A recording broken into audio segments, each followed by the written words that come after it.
Today our topic is amoeba proteus. We are going to know part by part. You will not get all the information in single video, you will get different videos for this. Here you can see on screen the picture of amoeba proteus. First, we have to know about the systematic position of amoeba proteus. So, the phylum is Protozoa, subphylum is Sarcomastigophora, superclass is Sarcodina, class is Rhizopodia, subclass Loboscia, order Amoebida, genus Amoeba, and species Proteus. Next, we have to know about the habits and habitat. That means where the amoeba lives. Amoeba mostly found in the bottom mud or on the underside of aquatic vegetation in freshwater ponds, ditches, lakes, springs, pools, slow running streams, etc. Now we have to know about the structure of amoeba. So the first one is the shape and size. Amoeba হয় unicellular, তার মানে একটাই single cell দিয়ে তৈরি। Microscopic, তার মানে শুধুমাত্র মাইক্রোস্কোপে আমরা দেখতে পাই। আচ্ছা, আমরা খালি চোখেও শুধুমাত্র দেখতে পাই যদি অ্যামিবাটা আকারে অনেক বড় হয়, তখন একটা হোয়াইটিশ ব্লবের মতো এটা দেখতে হয়। ওকে, ইট জেনারেলি মেজার্স 250 to 600 মাইক্রনস, আর মানে এদের ডায়ামিটারটা হয় ওই 250 থেকে 600 মাইক্রনের মতো। ওকে, যখন মাইক্রোস্কোপের আন্ডারে আমরা দেখব, এটা দেখতে হয় irregular shape, that means which does not have any kind of particular structure or regular structure. They are colorless and they are translucent because they have the protoplasm mass that is translucent. এরা নিজেদের শেপটাকে continuous একটা change করতে পারে কিভাবে? এদের finger like projection আছে, যে finger like প্রজেকশনগুলোকে বলা হয় pseudopodia, and with that pseudopodia they can sending out or withdrawing the pseudopodia, they can change their shape. আচ্ছা, এদের দুটো এন্ড আছে, একটা হচ্ছে অ্যান্টিরিয়ার এন্ড আর একটা হচ্ছে পশ্চার এন্ড। অ্যান্টিরিয়ার এন্ডে ওরা সিউডোপোডিয়াটাকে এগিয়ে দেয়, আর পশ্চার এন্ডে ওদের একটা রিঙ্কেলড রিজিয়ন আছে, সেটাকে বলে ইউরয়েড। Here on the screen you can see on the right side that is anterior end, which they can puts out pseudopodia, and in posterior end you can see the uroid. Now we are going to know about the pseudopodia. Pseudopodia K false pseudo বলা হয় বা ছদ্মপদ। Pseudo কথাটার মানে হচ্ছে false, আর podium কথাটার মানে হচ্ছে foot, তার মানে হচ্ছে ছদ্মপদ, এটাকেই বলা হয় pseudopodia. So the pseudopodia is irregular in shape and they are actually the blunt processes of the cell body.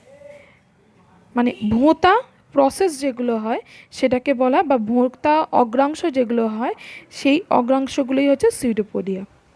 Okay, now the pseudopodia can vary in their size and they are capable of protruding and they are capable of contracting also. By this protruding and by this retraction they can make the considerable speed, and by this way they can move from one place to another place. আচ্ছা, এই যে সিউডোপোডিয়াগুলো হয় এটা কেন হয়? সিউডোপোডিয়াগুলো কি জন্য হচ্ছে? সিউডোপোডিয়াগুলো সাইটোপ্লাজম যেটা আছে, সাইটোপ্লাজমটা তরলীকৃত হয়ে যায়, আবার কিছু সময় আবার সলিডিফিকেশন হয়। তো এই তরল আর সলিড এই দুটো পরস্পর হতে থাকে বলে এই সিউডোপোডিয়াগুলো ফর্ম করতে পারে।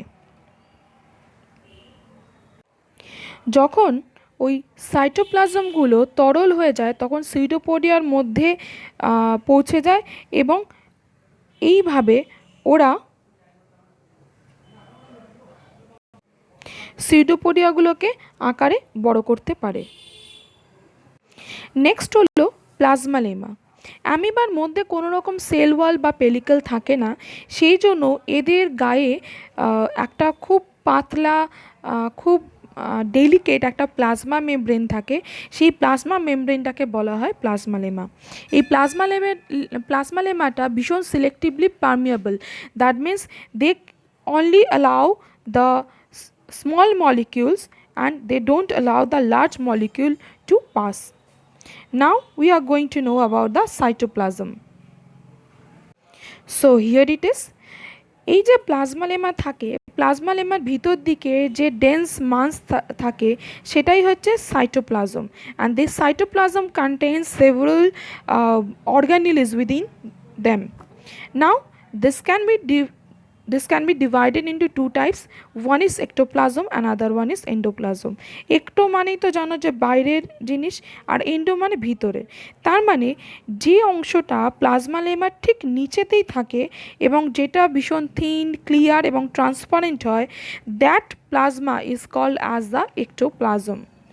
Now this ectoplasm is contractile, rigid and under tension, মানে এখানে খুব চাপ বেশি থাকে।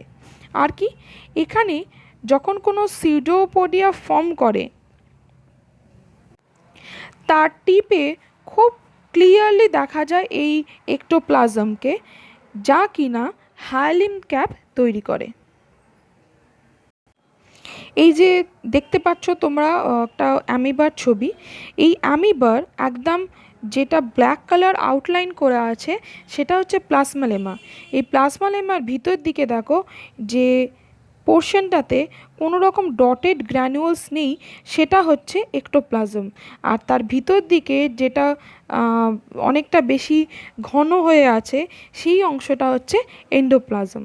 তো দেখো এখানে আমি দেখাচ্ছি, এই যে অ্যান্টিরিয়ার এন্ডে যখন সিউডোপোডিয়া ফর্ম করে, রাইট সাইডে দেখো যখন অ্যান্টিরিয়ার সাইডে ওরা সিউডোপোডিয়া ফর্ম করছে সেই সময় this ectoplasm can be visible very clear and it can form the hyaline cap. Now I am going to tell you about the endoplasm. Just এক্টোপ্লাজমের ভিতর দিকটাতে থাকে এন্ডোপ্লাজম। ওকে, এন্ডোপ্লাজমটা কীরকম দেখতে হয়? ফ্লুইড লাইক হবে, গ্র্যানুলার হবে আর সেমি ট্রান্সপারেন্ট হবে।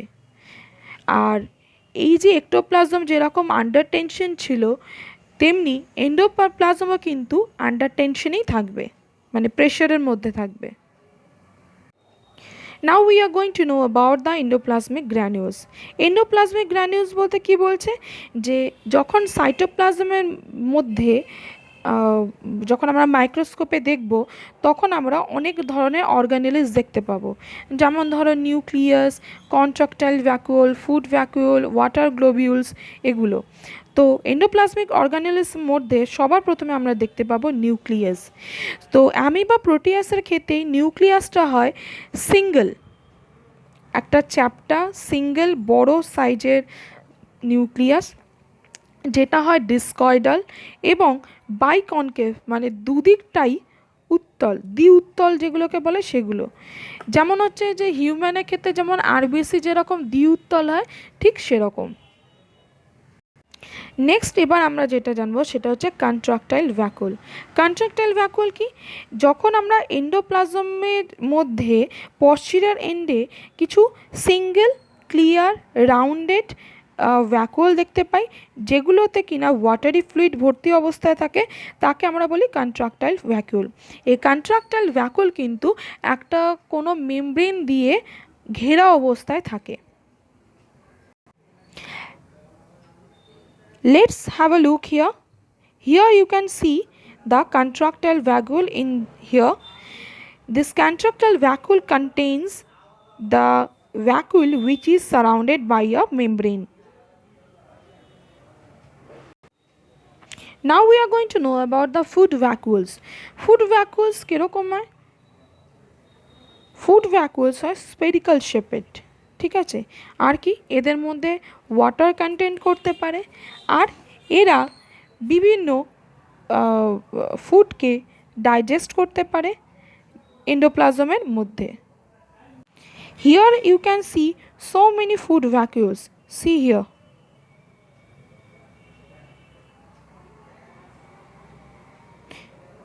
Few are small, few are large in size. Okay, now we are going to know about the water globules.